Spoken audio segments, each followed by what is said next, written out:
السلام علیکم ورحمۃ اللہ وبرکاتہ۔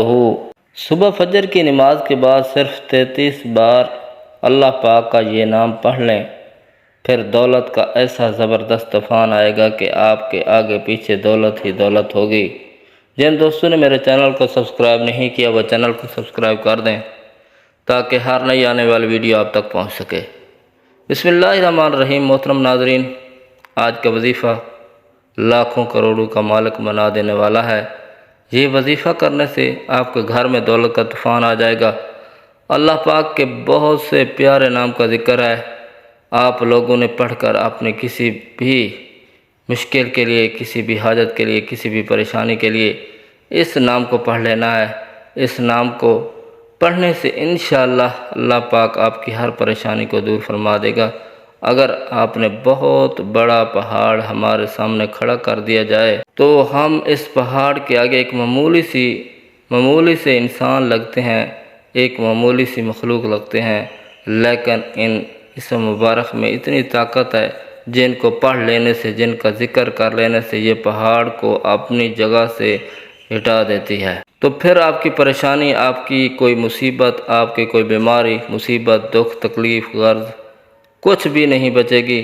اگر آپ سب لوگ آج کا ایک چھوٹا سا عمل کر لیں تو میری دعا ہے کہ اللہ تعالیٰ اس عمل سے آپ کی اور سب مسلمانوں کی پریشانی کو دور فرما دیں گے انشاءاللہ، کیونکہ ہمارا یہ عقیدہ ہے کہ نہ تو اللہ کا قرآن جھوٹا ہے اور نہ ہی نبی پاک صلی اللہ علیہ وسلم کا فرمان جھوٹا ہے، سب ثابت ہو چکا ہے۔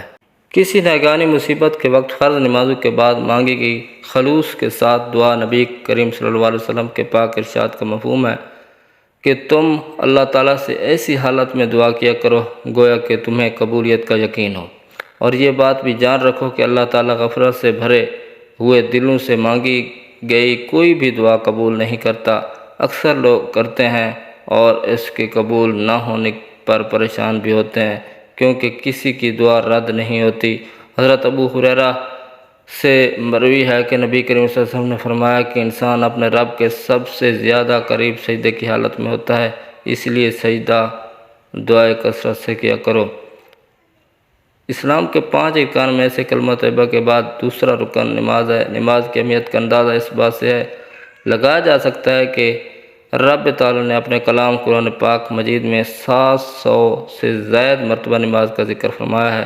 جہاں نماز پڑھنے والوں کے لیے بہت سے انعامات کی بشارت ہے، وہی اس کو چھوڑنے، سستی برتنے اور پھر اس سے روح گردانی کرنے والے کے لیے سزائیں بھی ہیں۔ سب سے پہلے بسم اللہ پڑھ کر 21 مرتبہ اول و آخر درود ابراہیمی پڑھنا ہے۔ اللہم صلی علی محمد وعلی آل محمد کما صلیت علی ابراہیم وعلی آل ابراہیم انک حمید مجید۔ اللہم بارک علی محمد وعلی آل محمد کما بارکت علی ابراہیم وعلی آل ابراہیم انک حمید مجید۔ پھر 33 مرتبہ یا غنی یا مغنی، یا غنی یا مغنی پڑھنے ہیں۔ اس کے بعد 300 مرتبہ استغفر اللہ استغفر اللہ استغفر اللہ پڑھیں۔ اس کے آخر میں 7 مرتبہ درود ابراہیمی پڑھ کر اللہ تعالیٰ کی بارگاہ میں اپنی حاجات پیش کریں۔ اللہ تعالیٰ آپ کی دلی خواہشات، آپ کے تمام دکھ تکلیف، تمام پریشانی سے بخوبی آگاہ ہیں، لیکن اس کے باوجود بھی اللہ تعالیٰ کو انسان کا اپنے سامنے مانگنا بہت پسند ہے۔ اس لیے آپ خوب دل لگا کر اور دل جمی سے، مکمل یقین سے، مکمل اعتماد سے اللہ تعالیٰ سے مانگیں اور ہمیشہ اسی طریقے سے دعا مانگا کریں۔ اللہ تعالیٰ سے سچے دل کے ساتھ دعا مانگیں اور مکمل یقین اور بھروسہ رکھیں، اللہ تعالیٰ آپ کی دعا کو قبول فرمائے گا۔ پھر آپ خود حیران رہ جائیں گے۔ ہمارے نبی تاجدار مدینہ سرور کونین صلی اللہ علیہ وآلہ وسلم روزانہ اللہ تعالیٰ سے دعا مانگا کرتے تھے، اور آپ سب بھی میرے ساتھ دعا مانگیں۔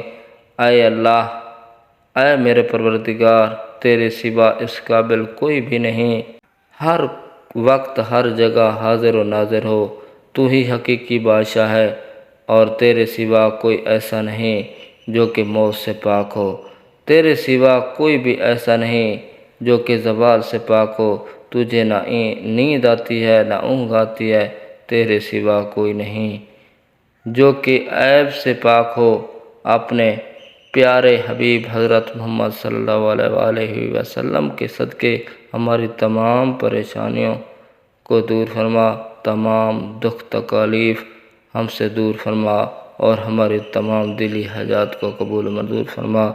محترم، آپ وظیفہ بھی مکمل بھروسے کے ساتھ کریں، قرآن مجید کی بھی تلاوت کریں، اس کے ساتھ ساتھ نماز کا اہتمام لازمی کریں، کیونکہ نماز پڑھنا ہر مسلمان مرد عورت پر فرض ہے۔ اس میں کسی بھی قسم کی کوئی بھی گنجائش نہیں ہے۔ اللہ تعالی ہم سب کو 5 وقت نماز باجماعت ادا کرنے کی توفیق عطا فرمائے، ہمارا خاتمہ ایمان پر فرمائے۔